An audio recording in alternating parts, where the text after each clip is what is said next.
from the first letter of St. John. Children, let us love not just in word or speech, but in deed and truth. Now this is how we shall know that we belong to the truth and reassure our hearts before Him. In whatever our hearts condemn, for God is greater than our hearts and knows everything. Beloved, if our hearts do not condemn us, we have confidence in God and receive from Him whatever we ask.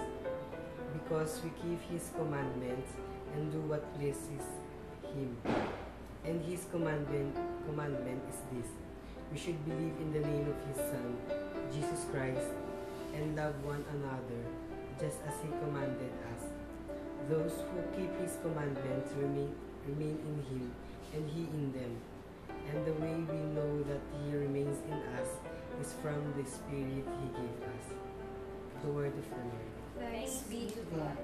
Okay, brothers and sisters, punta na po tayo dun sa verse 19. Dito po sa verse 19, paano daw po tayo makikilala, paano daw po natin makikilala ang katotohanan? Dito nga natin makikilala tayo'y nasa panig ng katotohanan at matatahimik ang ating buti sa harap ng Diyos. Verse 20, bakit daw po tayo uusigin? Bakit daw po uusigin yung ating buti? Sapagkat ang Diyos ay higit sa ating buti at alam niya na ang lahat ng bagay, alam niya lahat ng bagay. Verse 21, mga minamahal, sabi po dito, kung hindi naman daw po tayo uusigin, ano naman po yung mangyayari sa atin? Makakalapit tayo sa Diyos na panatan ng ating kalooban.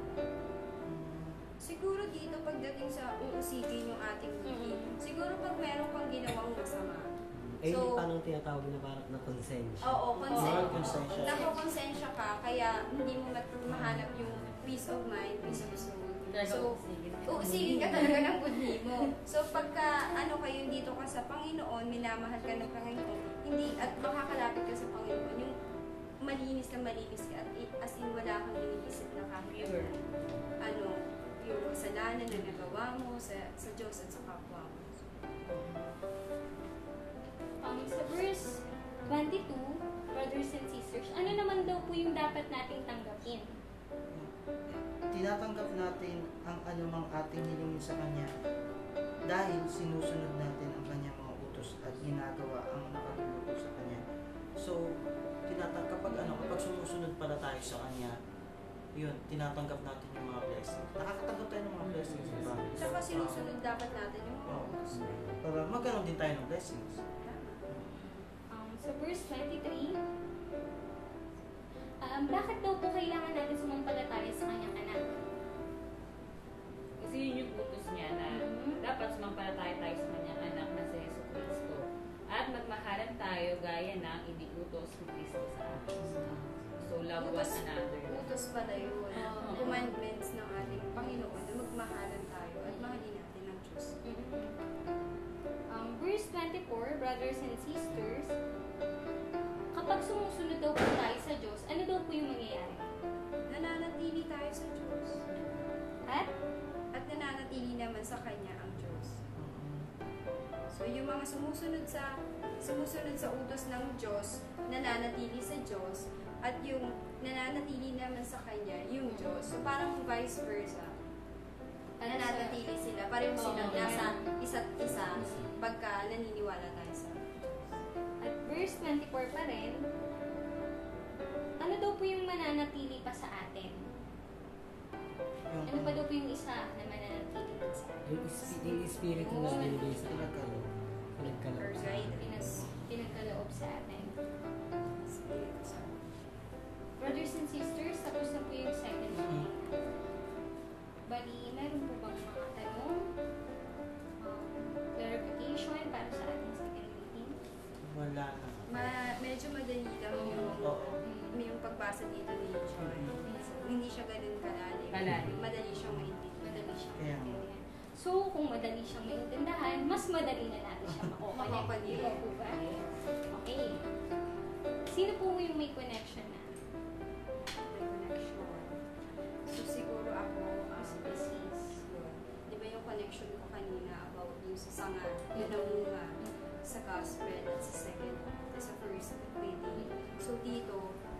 isa pang pamumunga. Lalo na pag sumunod tayo sa Panginoon. Pag naniwala tayo sa Panginoon, pag nanampalataya tayo sa Panginoon, sa anak ng Diyos Ama na nasa langit. So parang dito, tuloy-tuloy yung pamumunga mo.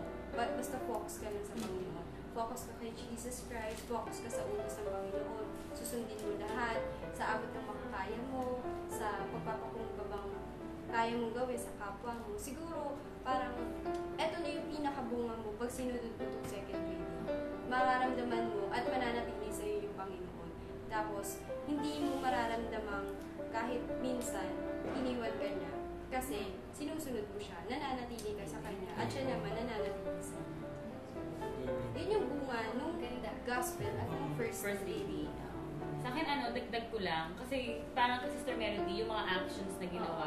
So sa akin, ang ganda nung tatlong pagbasa kasi laging may reward. Doon sa mga bunga, di ba doon sa gospel, sinabi niya doon na ano mang hingin mo sa kanya, basta sumunod ka lang, ibibigay niya sa'yo. So yung na-fulfill yun nung kay St. Paul na kahit ang dami niyang ginawa kay Jesus Christ. Pero yung reward naman niya, ang dami niya namang taong na nag-grow sa kanya. Oo, na-convert. Tapos dito sa second reading, sinabi na naman ni Jesus Christ yun na tinatanggap natin ang anumang ating hingin sa kanya dahil sinusunod natin ang kanyang mga utos at ginagawa ang makakalugod sa kanya. So, parang big harvest, big blessings yung matatanggap natin na reward. Napakaraming ubas. Oo, Napakaraming bunga. Sa akin naman, yung nakikita ko doon sa may gospel, ano na din yung parang judgment day. Paano ko nasabing judgment day? Kasi ihihiwala yung mga sanga. Sangay. Kasi ikaw ko lang yung sinabi ko kanina. Yung puno pala, yun si Jesus. At sanga, yun ay tayo. Okay. Yung bunga, yun yung mga mai-share natin. Tapos, yun, magiging ganun na din sila. Yun yung ibig ko sabihin, kasi sinabi dun sa may gospel, yung yung mga iiwalay ng mga tuyo, hindi na pwede yun. Diba? Tapos, yung yung sabi ko naman na, yung si Paul, si Saul, na na-convert, si Saul na na-convert as Paul. Siya yung sanga ni Jesus na nag-spread ng mga salita tsaka yung mga turo ni Jesus Christ. Right after nun, namunga. Ano yung mga bunga? Yung Gentiles, yung mga hindi, yung mga nagsasamba sa mga pagan. Diba yun yung mga doon siya nag-serve? Kaya sabi doon, naging mapayapa. After nun, nagpe-praise pa rin sila. Kahit wala na doon si Paul. Tapos pagdating naman dito sa sa second reading, diyan yung kasi di ba sinabi doon, ang Diyos ay higit pa sa budhi.